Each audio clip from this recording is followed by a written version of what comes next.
November 14, 1940. A transmission arrives at RAF Fighter Command that turns every officer's face pale. 500 German bombers are assembling over occupied France in precise formation.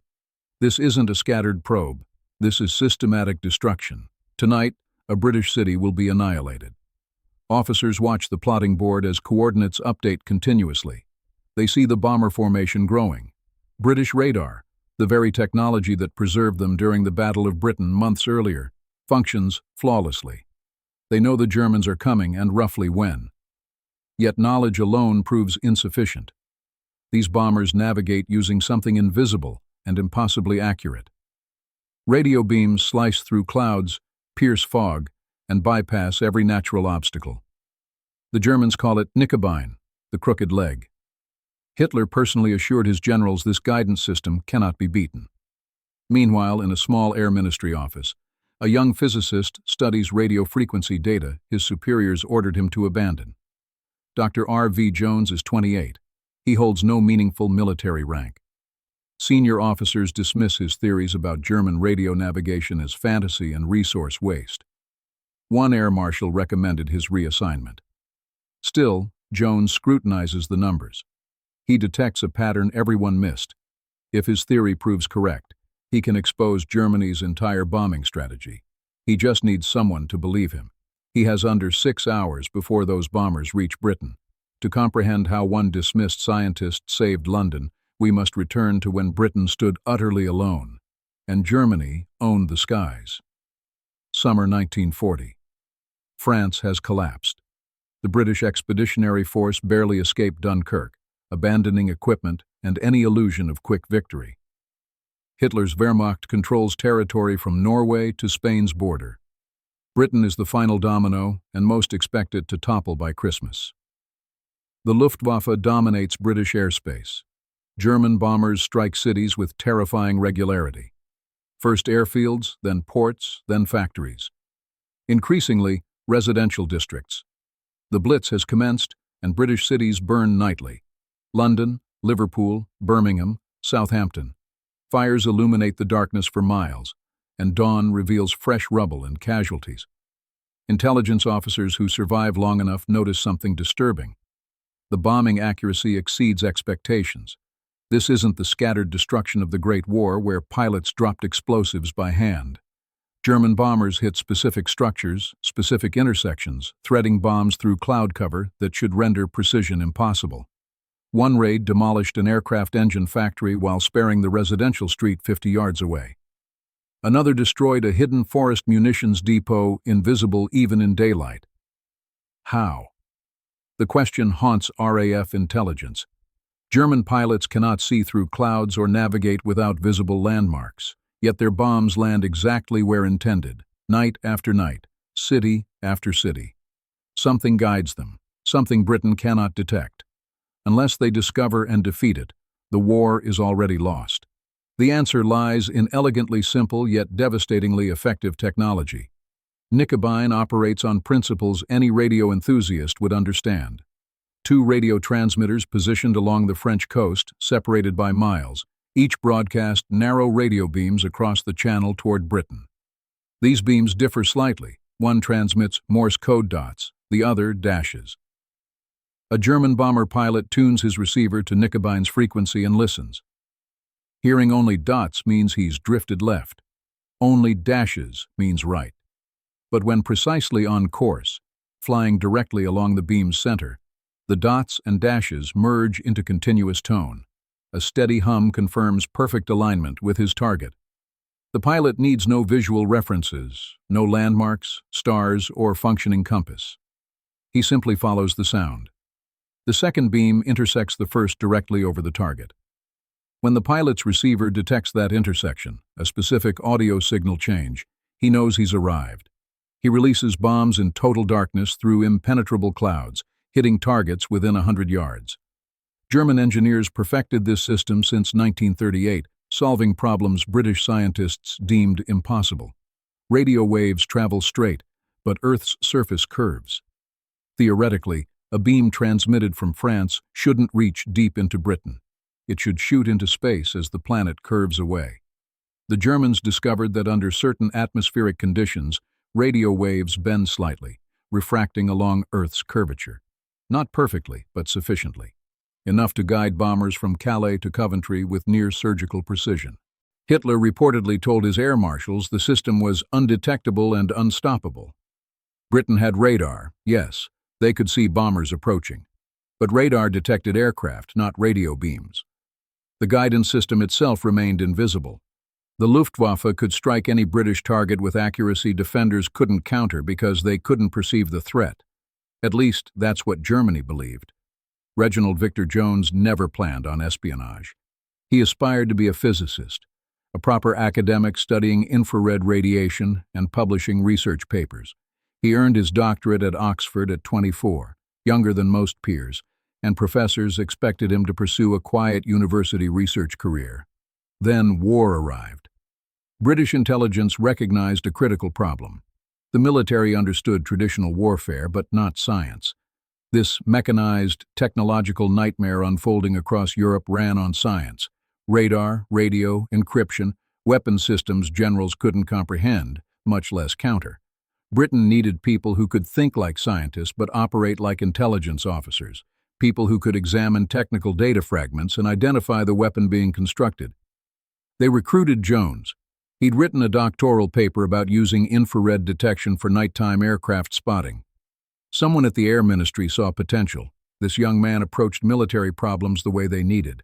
They recruited him in 1939, providing a cramped office, meaningless title, and minimal resources. His assignment: analyze technical intelligence and report anything significant. Most material crossing his desk was worthless: rumor, speculation, wild pilot theories about strange lights or odd sounds. But Jones dismissed nothing outright. He filed, categorized, and cross-referenced. Gradually, patterns emerged from chaos. Multiple unconnected sources mentioned radio beams. A captured German airman referenced following the signal. A Dutch resistance contact reported unusual French coastal transmitter construction. Technical analysis of a crashed bomber revealed radio equipment tuned to unexplained frequencies. Jones assembled these fragments into a theory.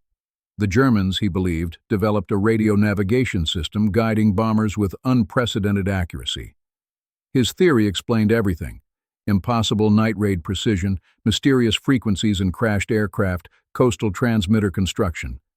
He presented findings to superiors. They laughed.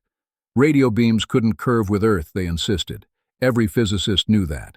Distances were too great. The technology didn't exist. Jones was young with an active imagination, wasting everyone's time with science fiction. One senior officer suggested, quite kindly, that perhaps Jones should focus on something more productive and grounded in reality. Jones returned to his tiny office. He didn't abandon his theory. He couldn't. Evidence kept accumulating, fragment by fragment. He was right. He knew it. But being right means nothing if nobody listens. Then the Oslo report arrived. November 1939, a full year before Coventry, a package appeared at the British Embassy in Oslo, Norway. No return address, no identifying marks. Inside was a 7-page handwritten document from an anonymous German scientist. Extraordinary content described precise technical details of secret German weapons programs, radar developments, torpedo guidance systems, rocket research, and buried in paragraph 4 of page 3, radio beam guidance for bomber navigation. British intelligence doubted the Oslo report. Most analysts assumed it was disinformation, a German trick sending British researchers chasing phantoms. Details seemed too comprehensive, too accurate, too conveniently delivered. It had to be a trap. Jones disagreed. He read with a physicist's eyes, not a spy's. Technical specifications were consistent. The science was sound. Whoever wrote this understood German engineering at expert level and risked enormous personal danger sharing it. This wasn't disinformation. This was warning. He filed the Oslo report with other evidence. Fragments coalesced into something substantial. Nicobine was real. The radio beams existed.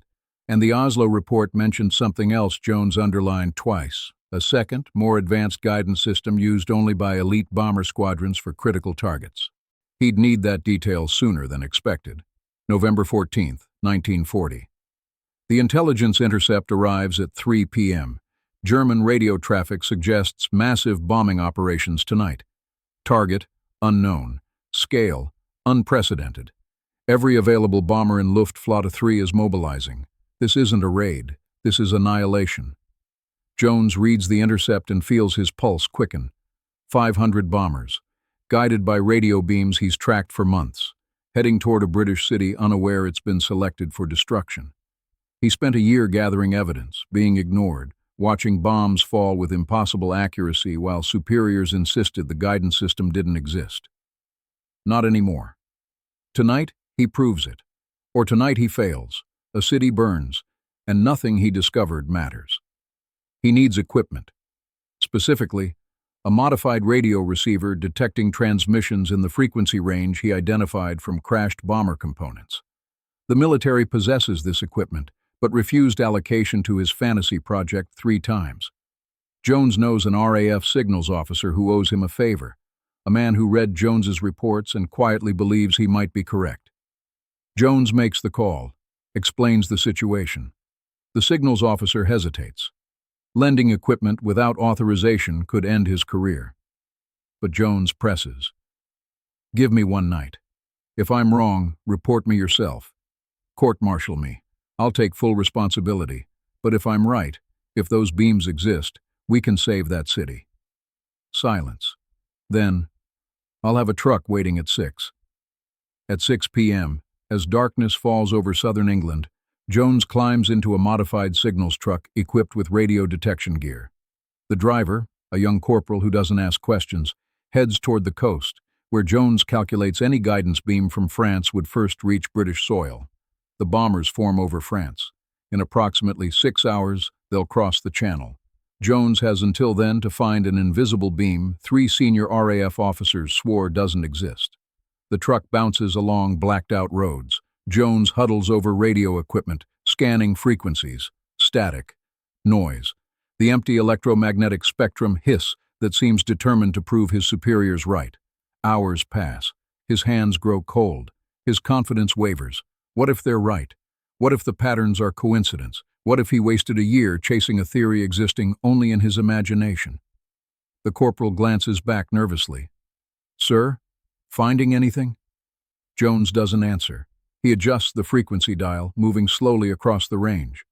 30 megahertz, 31, 31.5. Then he hears it. Not static, not noise. A tone, steady, structured, directional. A continuous hum at exactly 31.5 megahertz coming from the southeast, from France. Jones's hands shake as he triangulates. The beam is real. It points northwest, directly into England's heart. Directly toward, he checks his maps, directly toward Coventry. Turn around, he tells the corporal. Get me back to London, now. The bombers are airborne. Jones found the beam, but finding isn't enough. He needs to reach someone with authority to act, someone who will finally listen. He has 3 hours, maybe less. A city's future depends on whether anyone believes the crazy young physicist who was right all along. The truck races through blacked-out countryside, no headlights, no street lamps, just pale quarter-moon glow and a driver who knows these roads by memory. Jones clutches his notes, running calculations. The beam is real. He found it. But the bombers are already airborne, and Coventry doesn't know what's coming. The journey takes nearly 2 hours through empty roads. Petrol rationing and air raid protocols cleared civilian traffic. 2 hours of darkness and silence, Jones rehearsing what he'll say upon reaching London. How do you convince generals who dismissed you for a year that everything they believed was wrong? How do you explain radio physics to men who think in battalions and artillery? He arrives at the Air Ministry shortly after 10 p.m. The building churns with chaos. Officers rush through corridors with maps and reports. Telephones ring constantly. Everyone knows the raid approaches. Nobody knows where it hits. Jones pushes through the crowd, searching for anyone with authority who might listen. He finds Wing Commander Charles Frank, one of few senior officers taking his research seriously. Frank looks exhausted. He's coordinated radar tracking of the incoming formation for hours, but stops when he sees Jones's face. You found something. The beam. Jones is breathless, words tumbling out. It's real. 31.5 megahertz, broadcasting from near Cherbourg. I tracked it for 40 minutes. It points directly at Coventry. Frank stares. You're certain? I heard it myself. Steady tone, consistent signal strength, exactly the characteristics I predicted. This is how they're doing it. This is why their bombing is so accurate. Right now, that beam is painting a target on Coventry's Cathedral District.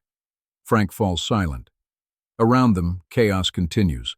Officers shouting, papers shuffling, distant air raid sirens beginning somewhere in the city. Then he decides. Come with me. There's someone you need to talk to. The cabinet war rooms sit beneath Westminster streets, a concrete bunker maze where Britain's war leadership operates beyond German bomb reach. Jones has never been inside. Junior scientific advisors don't get invited to British government's nerve center. But tonight, Frank leads him through security checkpoints and down cramped staircases into the underground complex. The main conference room is smaller than Jones expected. A large table dominates the space, surrounded by chairs occupied by familiar newspaper faces. Military chiefs, cabinet ministers, and at the table's head, cigar smoke curling around his unmistakable silhouette, Winston Churchill. The Prime Minister is mid-briefing about the incoming raid. Radar tracked over 400 bombers crossing the channel in tight formation, heading northwest. Impact expected within 2 hours. Target remains uncertain. Formation could split, feint, or head for any of a dozen industrial cities. Frank clears his throat. Prime Minister, this is Dr. R.V. Jones, Scientific Intelligence. He has information about the raid. Churchill's eyes fix on Jones. Sharp, evaluating, tired, but absolutely present. Scientific Intelligence. You're the young man writing reports about German radio beams. Yes, sir. Reports that several of my air marshals called fanciful speculation. Jones feels his throat tighten. Yes, sir. They were wrong. A murmur ripples through the room. Junior staff don't contradict air marshals before the Prime Minister. But Churchill's expression doesn't change. If anything, there's a flicker of interest. Explain. Jones steps forward. His voice steadies now, the scientist taking over from the nervous young man. He describes Knickebein, the intersecting beams, the guidance system's elegant simplicity. He explains how Germans solved the curvature problem, how atmospheric refraction extends beam range far beyond theoretical limits. He describes evidence gathered over months, crashed bomber components, prisoner interrogations, the Oslo report.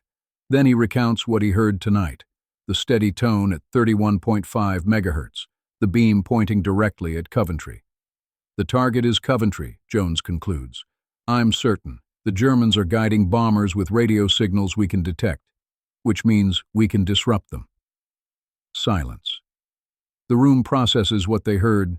Then one air marshal, a man who personally rejected Jones's equipment requests, speaks up. With respect, Prime Minister, this is the same theory Dr. Jones has promoted for months. The physics are questionable at best. We cannot redirect defensive resources based on... The physics are sound, Jones interrupts. He knows he's crossing a line but doesn't care. Not tonight. I've tracked the beam myself. It exists. It's real. In approximately 90 minutes, it will guide 500 bombers directly to Coventry's city center. Churchill raises a hand, silencing the room. His eyes haven't left Jones. Dr. Jones, if these beams exist, can we stop them? We can interfere with them, sir. Transmit countersignals on the same frequency. Create false beams that confuse their navigators. Make them think they're on course when they're actually drifting off target. It won't stop the raid, but it could reduce accuracy significantly, make them drop bombs on empty fields instead of factories. How quickly can this be implemented? Jones hesitates. Not tonight, sir. We'd need transmitting equipment positioned along the beam path, engineers to calibrate countersignals. Time we don't have. Churchill nods slowly. He looks around the table at his military chiefs, cabinet ministers, the men who dismissed Jones's theories for a year. Gentlemen, it appears our young physicist has been right all along, and we have been dangerously wrong. He turns back to Jones. "Dr. Jones, you have my full authority. Whatever resources you need, whatever equipment, whatever personnel, find me these beams, and then bend them." Coventry burns that night. German bombers, guided by Nicobine beams nobody could disrupt in time, devastate the city center. The medieval cathedral, standing 500 years, reduces to a hollow shell. Over 500 civilians die, thousands more wounded or homeless. The term "coventrated" enters German vocabulary, a verb meaning to utterly destroy. Jones watches reports come in from his office, sick with frustration. He was right. He proved it. And it didn't matter. The warning came too late. Countermeasures didn't exist yet, and people died because nobody listened until bombs were already falling. But Churchill listened. Now everything changes. Within 48 hours, Jones has resources he couldn't have imagined a week ago. Engineers, equipment, funding. A dedicated team of scientists and technicians reporting directly to him. Their mission: understand the German beam system completely and develop countermeasures to defeat it. They call the operation Headache. The name is Churchill's idea, a small joke about giving Germans something to worry about. The concept is elegantly simple. Nicobine beams operate on specific frequencies. If British transmitters broadcast interfering signals on those same frequencies, German navigators hear corrupted audio. The steady tone indicating they're on course dissolves into static and confusion. Their dots and dashes blend unpredictably. They drift off course without realizing it, trusting instruments that lie to them. The first jamming stations go operational within 2 weeks. They're crude, hastily modified radio transmitters positioned along the southern coast, but they work. During the next major German raid, bomber accuracy drops measurably. Payloads intended for industrial targets land in residential areas or open countryside. Still devastating, still deadly, but dispersed, diluted. The precision that made Nicobine terrifying is degrading. Jones monitors results obsessively. Every raid provides data. Every bomb pattern reveals something about German navigation and British countermeasures. He refines jamming signals, adjusts frequencies, repositions transmitters. The system improves weekly, but he knows this isn't enough. Germans will adapt. They'll change frequencies, modify equipment, develop new systems. Nicobine is just the beginning. To truly defeat the beams, Jones needs to understand everything Germans are planning. He needs to see their technology's future before they deploy it. He pulls out the Oslo report, reads it again for the 100th time. Page 3, paragraph 4. The anonymous German scientist mentioned a second guidance system, more advanced than Nicobine, used only by elite squadrons. X-Jurat, the X apparatus. Jones begins hunting. The X-Jurat system is Nicobine's sophisticated older brother. Where Nicobine uses 2 simple beams, X-Jurat employs multiple intersecting signals with complex timing relationships. The navigator doesn't just follow a tone. He tracks an audio cue sequence telling him exactly how far he's traveled along the beam path. When specific cues align, he's over the target. The system is so precise it can guide bombs to within 30 yards of intended impact. Only one German squadron uses X-Jurat, Kampfgruppe 100, an elite Pathfinder unit flying ahead of main bomber formations. Their job is marking targets with incendiary bombs, creating fires that guide following waves.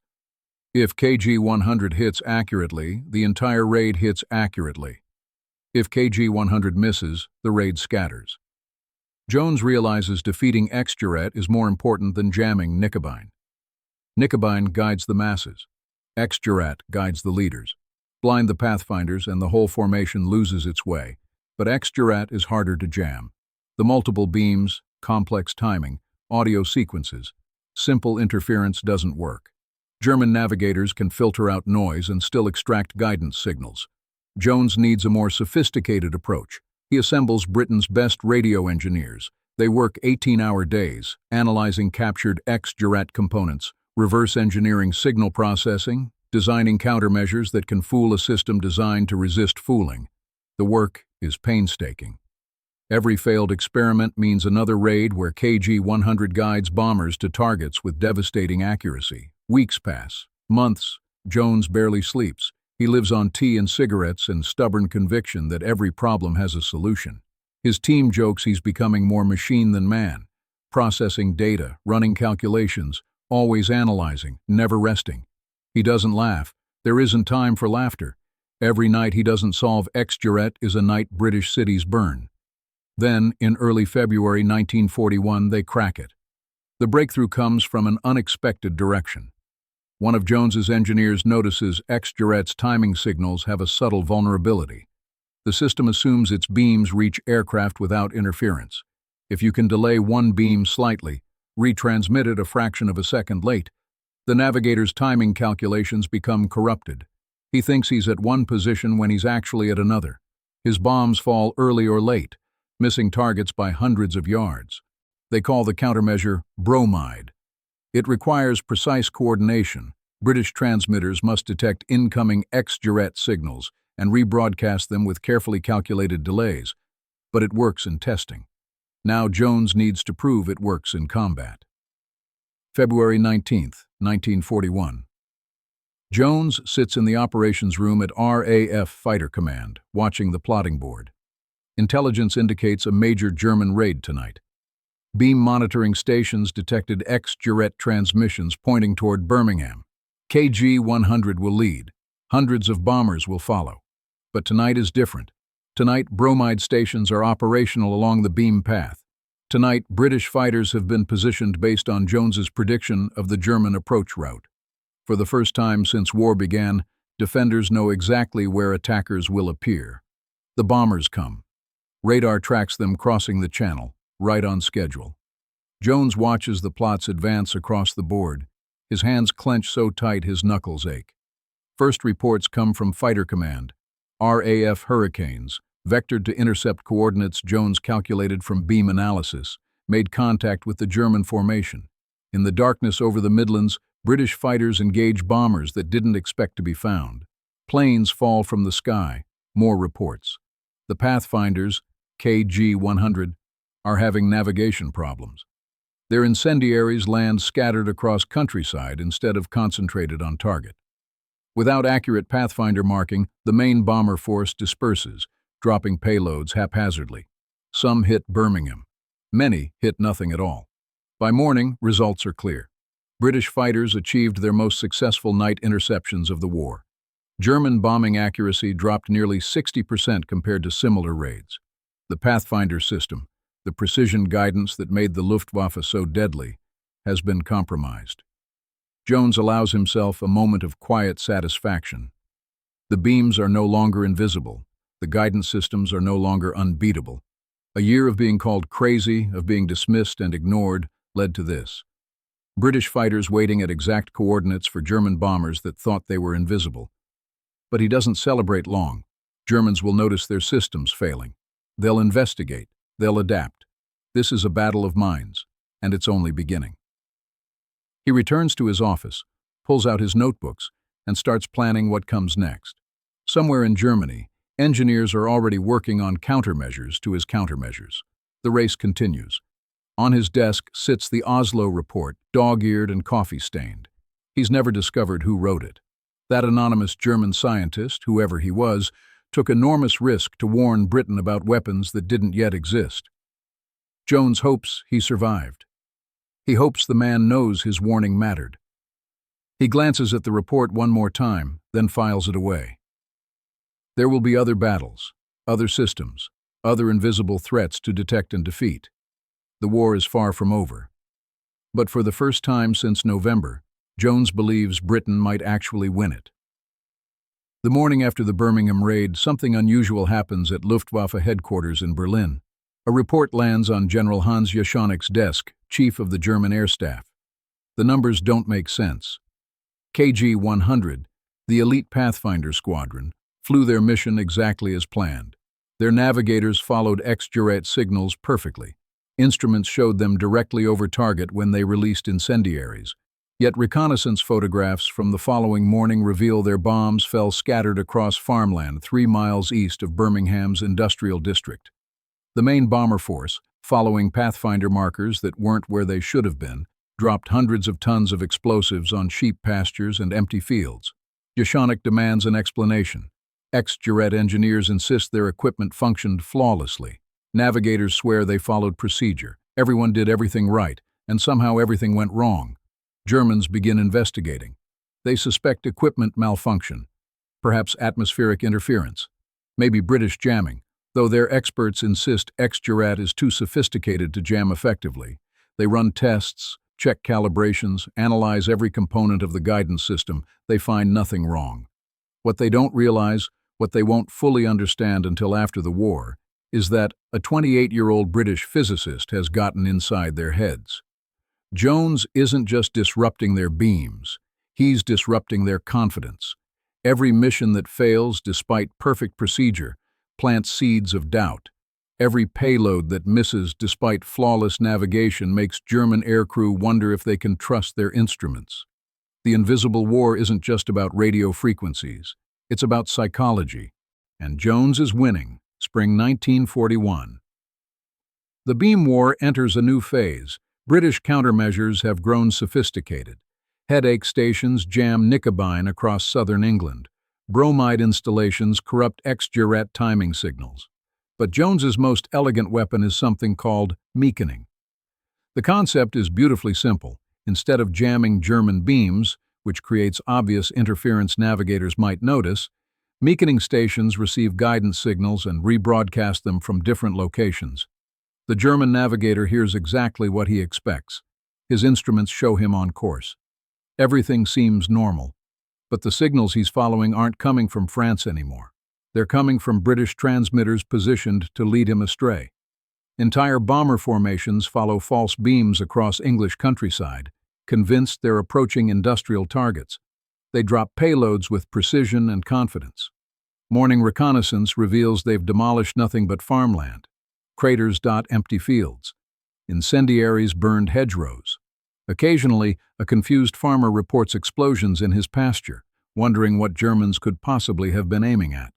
The psychological effect compounds with each failed mission. German aircrew begin reporting strange phenomena, instruments contradicting each other, beams that seem to shift mid-flight, signals that disappear and reappear unpredictably. Some pilots describe ghosts in the radio, voices and tones that shouldn't exist, interference that seems almost intelligent. They don't know they're fighting a battle against British scientists. They think their technology is haunted. Interrogation reports from captured German airmen reveal growing paranoia. Navigators no longer trust their equipment completely. Pilots second-guess bombing coordinates. The mechanical confidence that made the Luftwaffe so effective is eroding mission by mission. Some crews begin relying on visual navigation whenever possible, preferring landmark uncertainty to radio signal treachery. Jones reads these interrogation transcripts with grim satisfaction.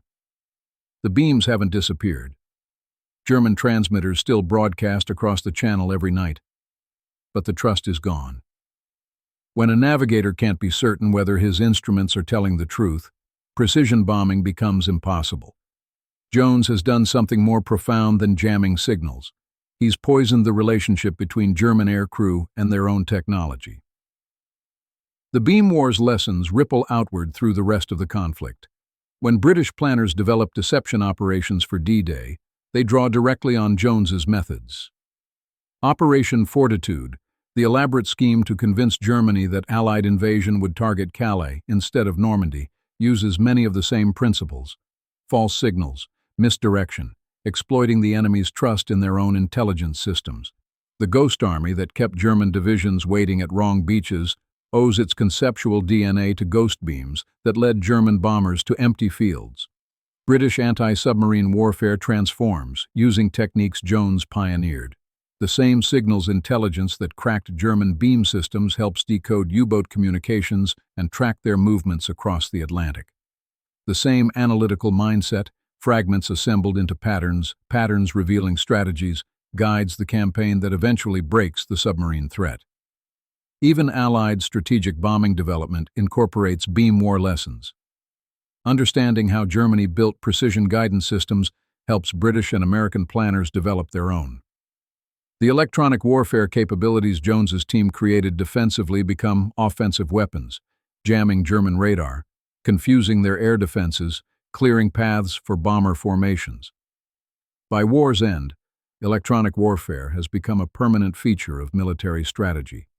The invisible spectrum, radio frequencies, radar bands, electronic signals, is now recognized as territory to be contested and controlled, as strategically important as physical terrain.